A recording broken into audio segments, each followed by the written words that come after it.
Anti-Dühring. By Frederick Engels. 1877. Part 3. Socialism. 3. Production.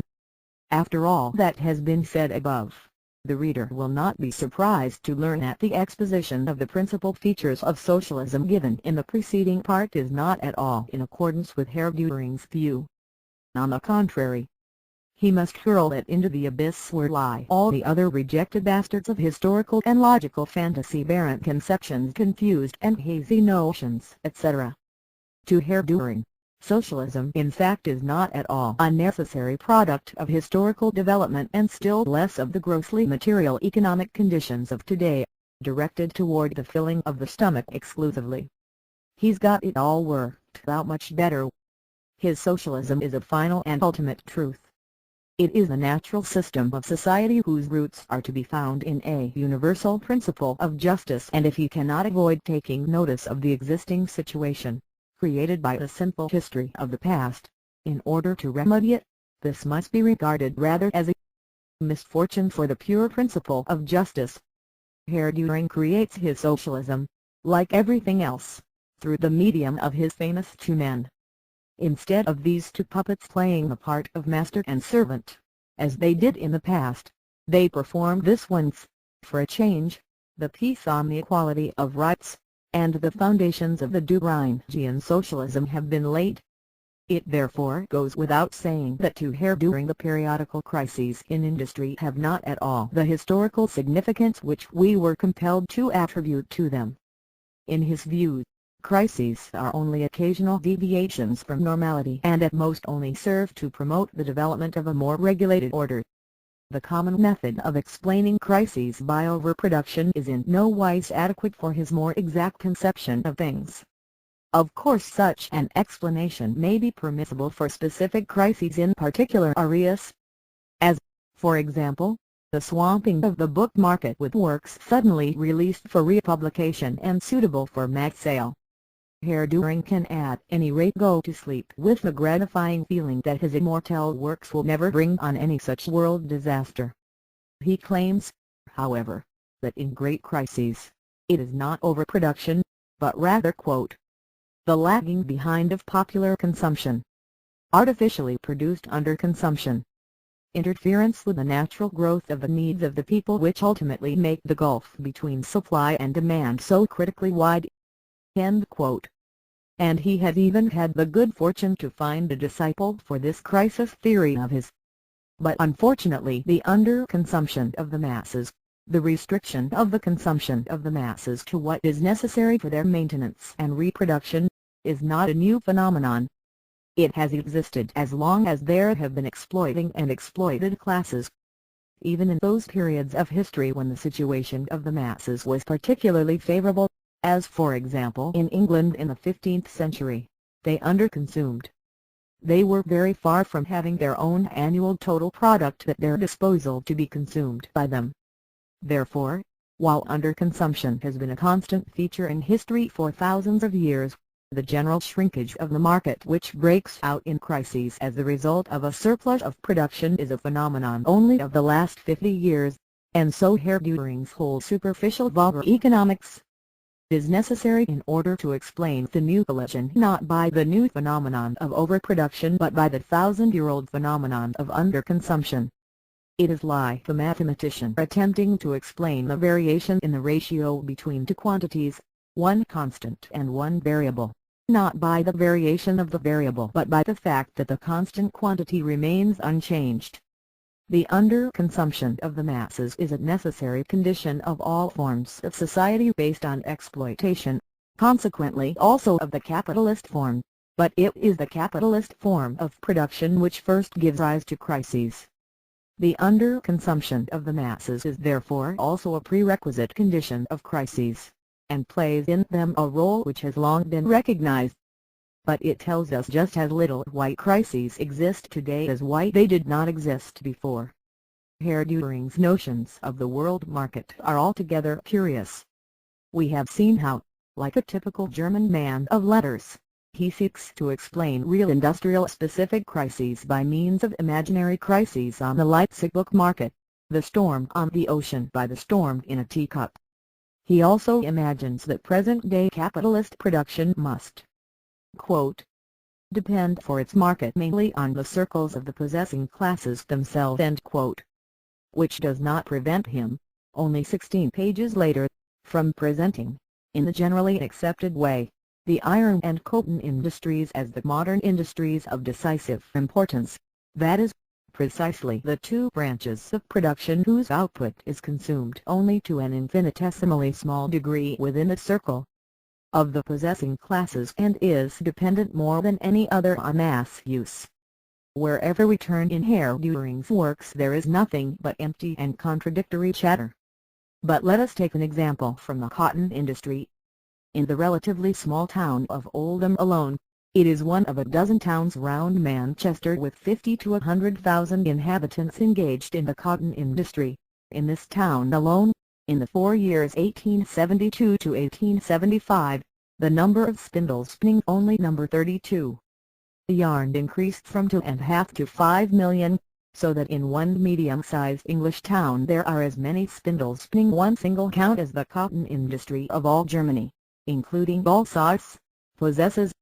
And the expansion in the other branches and areas of the cotton industry in England and Scotland has taken place in approximately the same proportion. In view of these facts, it requires a strong dose of deep-rooted effrontery to explain the present complete stagnation in the yarn and cloth markets by the underconsumption of the English masses and not by the overproduction carried on by the English cotton mill owners. Subfootnote 12. But enough. One does not argue with people who are so ignorant of economics as to consider the Leipzig book market in the modern industrial sense. Let us therefore merely note that Herr Dühring has only one more piece of information for us on the subject of crises, that in crises we have nothing, quote, but the ordinary interplay of overstrain and relaxation, end quote, that overspeculation, quote, is not only due to the planless multiplication of private enterprises, end quote, but that, quote, the rashness of individual entrepreneurs and the lack of private circumspection must also be reckoned among the causes which give rise to oversupply, end quote. And what, again, is the cause which gives rise to the rashness and lack of private circumspection? Just precisely this very planlessness of capitalist production, which manifests itself in the planless multiplication of private enterprises. And to mistake the translation of an economic fact into moral reprobation as the discovery of a new cause is also a piece of extreme rashness. With this we can leave the question of crises. In the preceding section we showed that they were necessarily engendered by the capitalist mode of production, and explained their significance as crises of this mode of production itself, as means of compelling the social revolution. And it is not necessary to say another word in reply to Herr Dühring's superficialities on this subject. Let us pass on to his positive creations, the natural system of society. This system, built on a universal principle of justice and therefore free from all consideration of troublesome material facts, consists of a federation of economic communes among which there island, quote, freedom of movement and obligatory acceptance of new members on the basis of fixed laws and administrative regulations, end quote.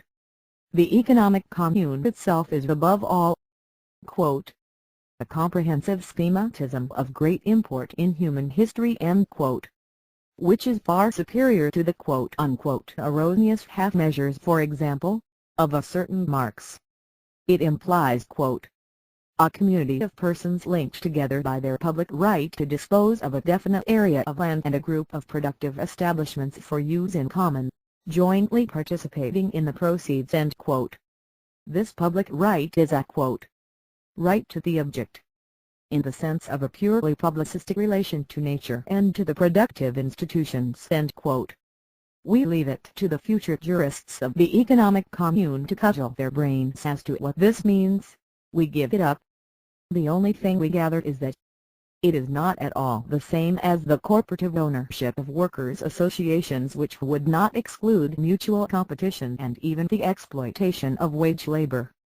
In this connection he drops the remark that the conception of a collective ownership such as is found also in Marx, is, quote, to say the least unclear and open to question, as this conception of the future always gives the impression that it means nothing more than corporative ownership by groups of workers."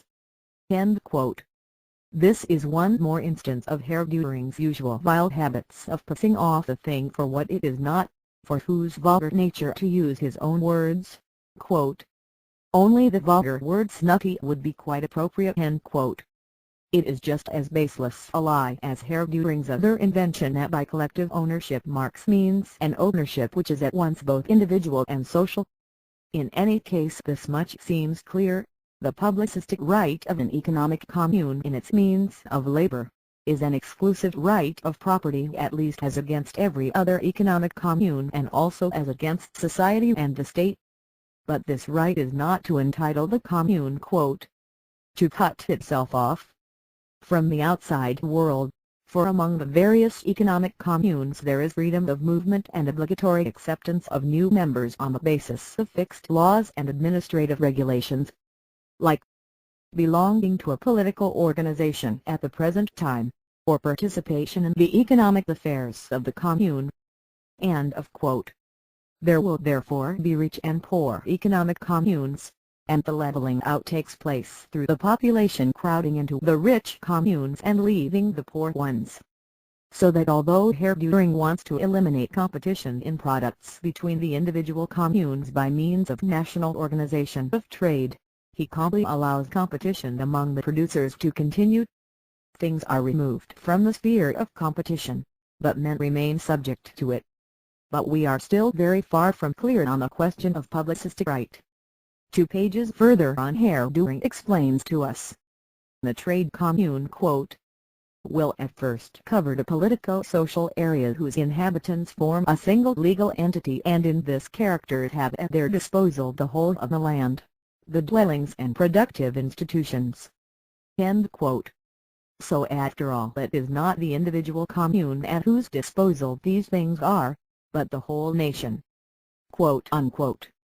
The public right to the object publicistic relation to nature and so forth is therefore not merely, quote, "in the least unclear and open to question." End quote. It is in direct contradiction with itself. It is in fact, at any rate insofar as each individual economic commune is likewise a legal entity, quote, "an ownership which is at once both individual and social." End quote. And this latter, quote unquote, nebulous hybrid is once again, therefore, only to be met with in Herr Dühring's own works. In any case, the economic commune has at its disposal instruments of labor for the purpose of production. How is this production carried on? Judging by all Herr Dühring has told us, precisely as in the past, except that the commune takes the place of the capitalists.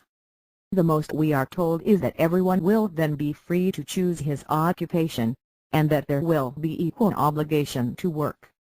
The basic form of all production hitherto has been the division of labor, on the one hand, within society as a whole, and on the other, within each separate productive establishment. How does the Dühring sociality stand on this question? The first great division of labor in society is the separation of town and country. This antagonism, according to Herr Dühring, is, quote, "in the nature of things inevitable." End quote. But, quote, "it is in general doubtful to regard the gulf between agriculture and industry as unbridgeable. In fact, there already exists, to a certain extent, constancy of interconnection with promises to increase considerably in the future." End quote. Already, we learn, 2 industries have penetrated agriculture and rural production. Quote, "in the first place, distilling, and in the second, beet sugar manufacturing. The production of spirits is already of such importance that it is more likely to be underestimated than overestimated." End quote. End quote. If it were possible, as a result of some inventions, for a larger number of industries to develop in such a way that they should be compelled to localize their production in the country and carry it on indirect association with the production of raw materials, end quote, then this would weaken the antithesis between town and country and provide the widest possible basis for the development of civilization. Moreover, quote, a somewhat similar result might also be attained in another way.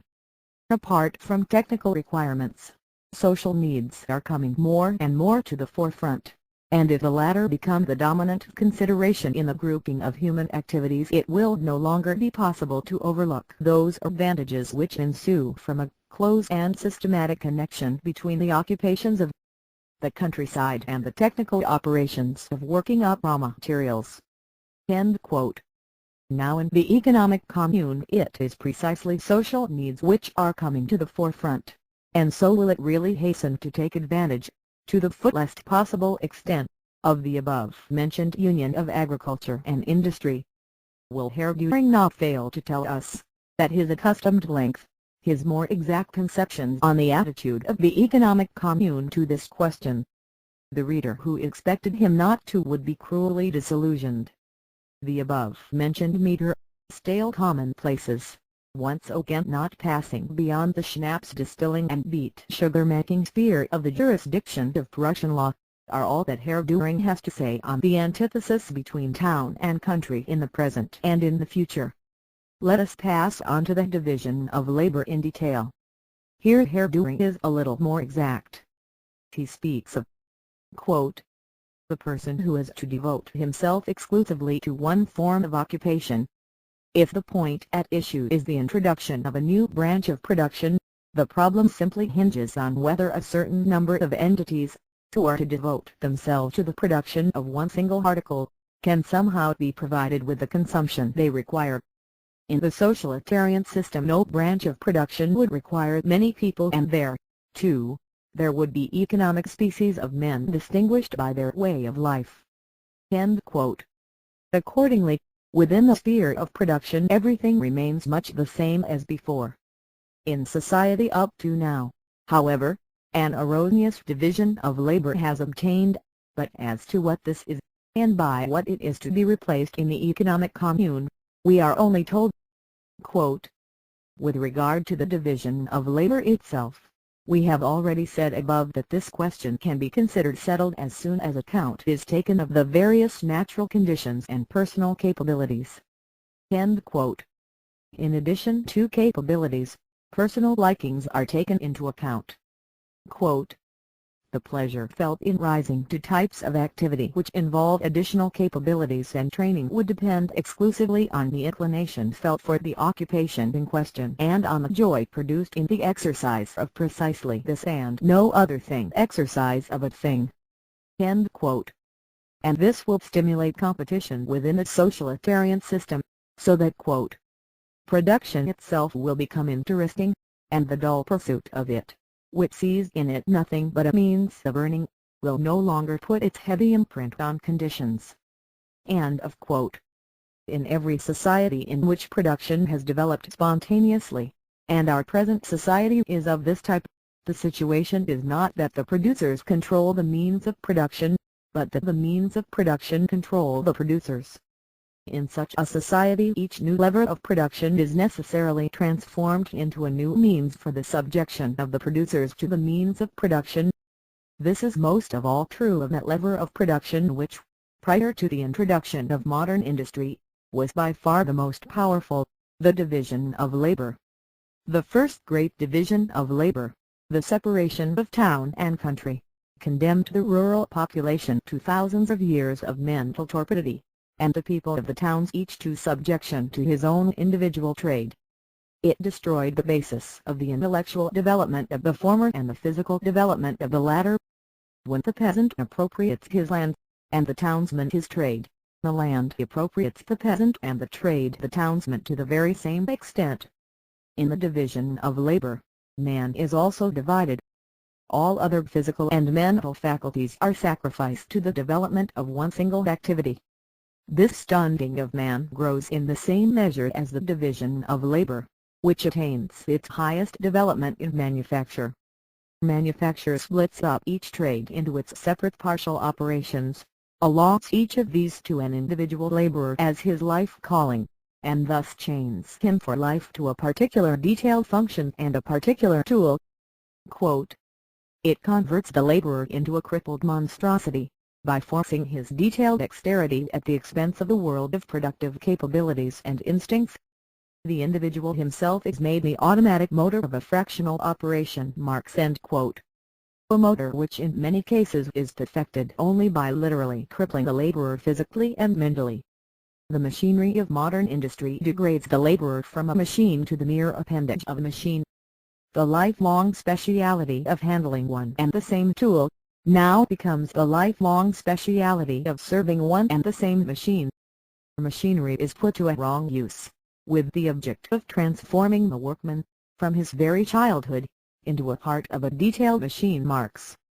And not only the laborers but also the classes directly or indirectly exploiting the laborers are made subject, through the division of labor, to the tool of their function, the empty-minded bourgeois to his own capital and his own insane craving for profits, the lawyer to his fossilized legal conceptions, which dominate him as an independent power, the educated classes in general to their manifold species of local narrow-mindedness and one-sidedness, to their own physical and mental short-sightedness, to their stunted growth due to their narrow specialized education and their being chained for life to this specialized activity, even when this specialized activity is merely to do nothing. The utopians were already perfectly clear in their minds as to the effects of the division of labor, the stunting on the one hand of the laborer, and on the other of the labor function, which is restricted to the lifelong uniform mechanical repetition of one and the same operation. The abolition of the antithesis between town and country was demanded by Fourier, as violent, as the first basic prerequisite for the abolition of the old division of labor altogether. Both of them thought that the population should be scattered through the country in groups of 1,600 to 3,000 persons. Each group was to occupy a gigantic palace, with a household run on communal lines, in the center of their area of land. It is true that Fourier occasionally refers to towns, but these were to consist in turn of only 4 or 5 such palaces situated near each other. Both writers would have each member of society occupied in agriculture as well as in industry. With Fourier, industry covers chiefly handicrafts and manufacture, while Owen assigns the main role to modern industry and already demands the introduction of steam power and machinery in domestic work. But within agriculture as well as industry both of them also demand the greatest possible variety of occupation for each individual, and in accordance with this, the training of the youth for the utmost possible all-round technical functions. They both consider that man should gain universal development through universal practical activity and that labor should recover the attractiveness of which the division of labor has despoiled it, in the first place through this variation of occupation, and through the correspondingly short duration of the sitting to use. Fourier's expression, devoted to each particular kind of work.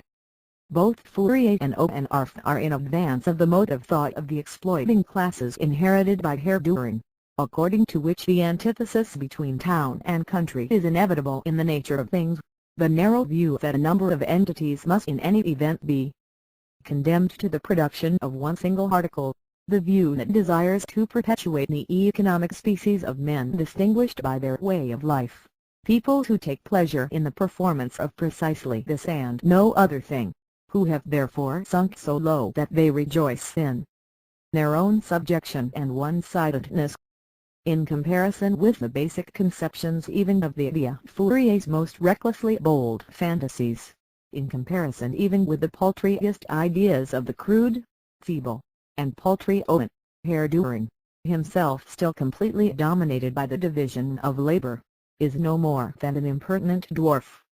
In making itself the master of all the means of production to use them in accordance with a social plan, society puts an end to the former subjection of men to their own means of production.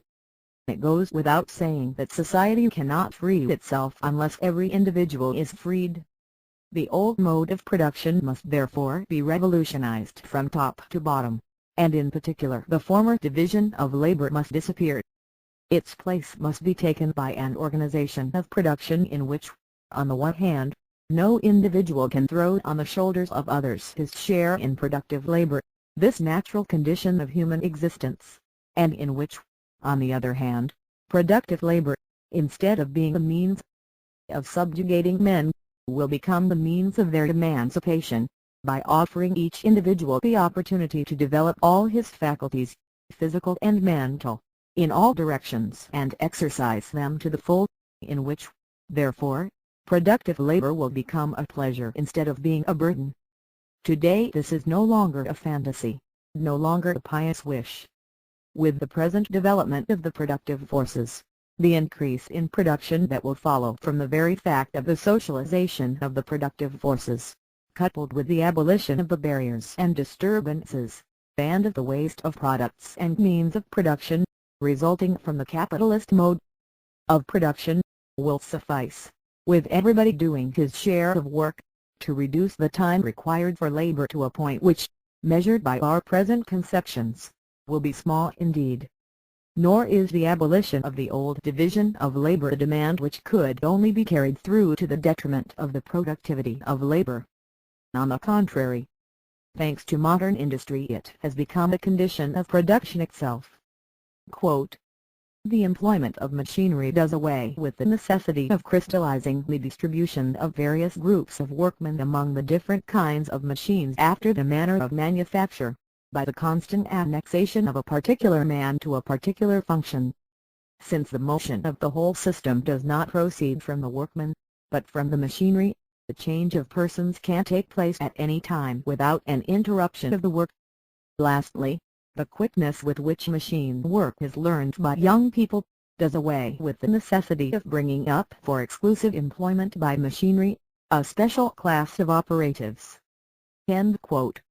But while the capitalist mode of employment of machinery necessarily perpetuates the old division of labor with its fossilized specialization, although it has become superfluous from a technical standpoint, the machinery itself rebels against this anachronism.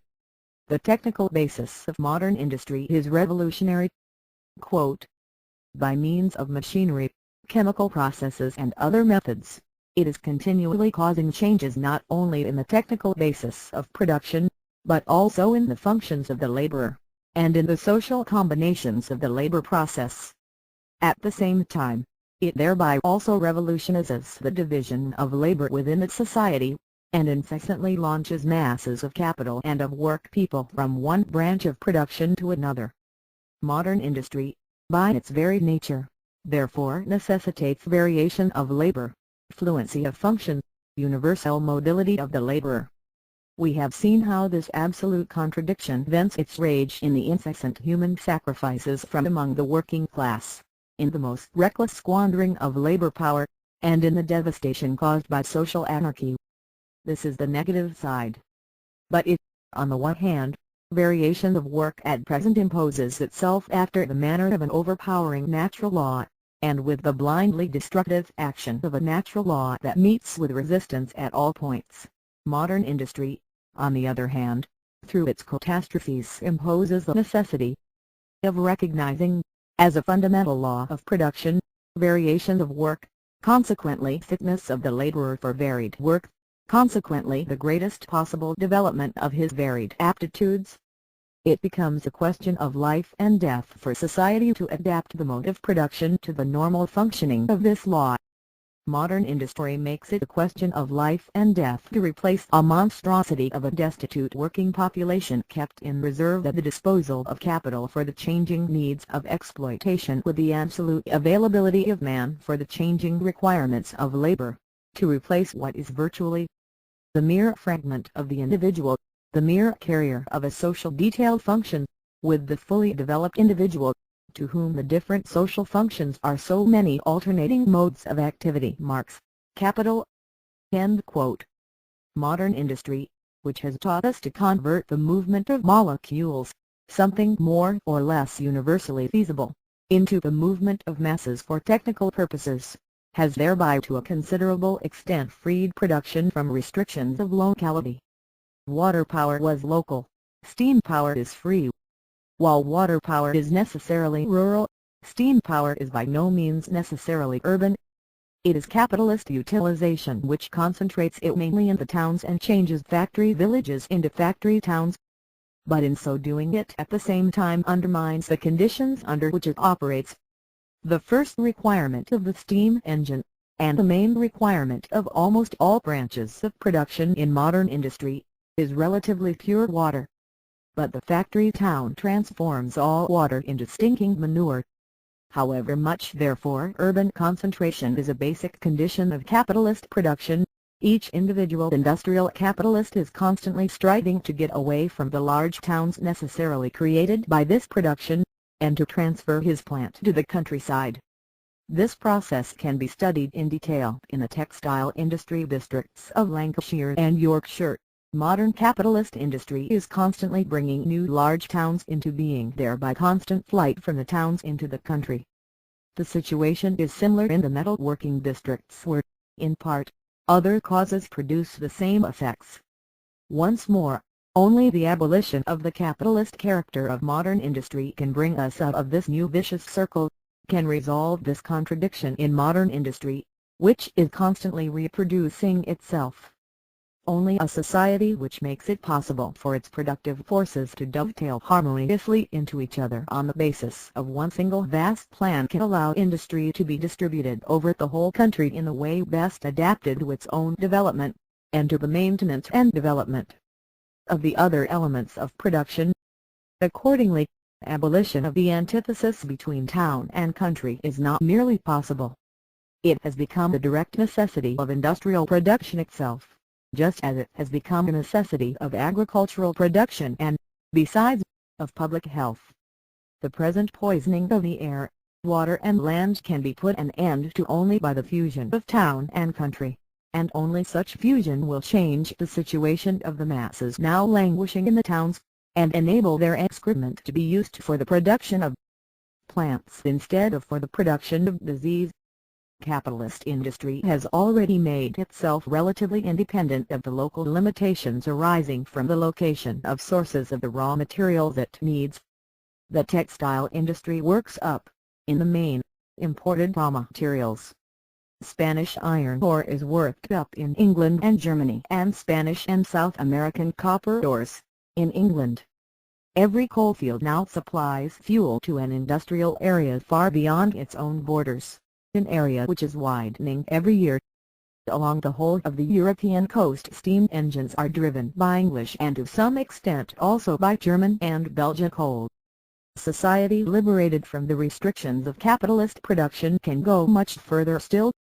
By generating the race of producers with an all-round development who understand the scientific basis of industrial production as a whole, and each of whom has had practical experience in a whole series of branches of production from start to finish, this society will bring into being a new productive force which will abundantly compensate for the labor required to transport raw materials and fuel from great distances.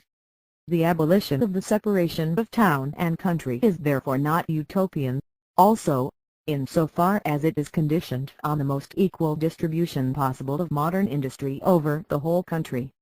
It is true that in the huge towns civilization has bequeathed us a heritage which it will take much time and trouble to get rid of. But it must and will be got rid of, however protracted the process it may be. Whatever destiny may be in store for the German Empire of the Prussian nation. Footnote 119. Bismarck can go to his grave proudly aware that the desire of his heart is sure to be fulfilled, the great towns will perish. Footnote 120. And now see how puerile is Herr Dühring's idea that society can take possession of all means of production in the aggregate without revolutionizing from top to bottom the old method of production and first of all putting an end to the old division of labor, that everything will be in order once. Quote, natural opportunities and personal capabilities are taken into account. End quote. That therefore whole masses of entities will remain, as in the past, subjected to the production of one single article, whole populations will be engaged in a single branch of production, and humanity continue to be divided, as in the past, into a number of different crippled economic species, for there still are porters and architects. Society is to become master of the means of production as a whole, in order that each individual may remain the slave of his means of production, and have only a choice as to which means of production are to enslave him. and see also how Herr Dühring considers the separation of town and country as inevitable in the nature of things and can find only a tiny palliative in schnapps distilling and beet sugar manufacturing. 2.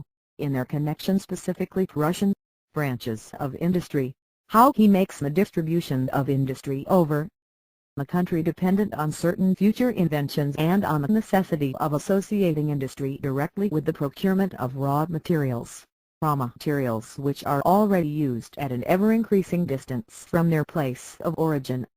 And Herr Dühring finally tries to cover up his rear by assuring us that in the long run social wants will carry through the union between agriculture and industry even against economic considerations, as if this would be some economic sacrifice. Certainly, to be able to see that the revolutionary elements which will do away with the old division of labor, along with the separation of town and country, and will revolutionize the whole of production, see that these elements are already contained in embryo in the production conditions of modern large-scale industry and that their development is hindered by the existing capitalist mode of production. To be able to see these things, it is necessary to have a somewhat wider horizon than the sphere of jurisdiction of Prussian law, than the country where production of schnapps and beet sugar are the key industries, and where commercial crises can be studied on the book market. To be able to see these things it is necessary to have some knowledge of real large-scale industry in its historical growth and in its present actual form, especially in the one country where it has its home and where alone it has attained its classical development. Then no one will think of attempting to vulgarize modern scientific socialism and to degrade it into Herr Dühring's specifically Russian socialism.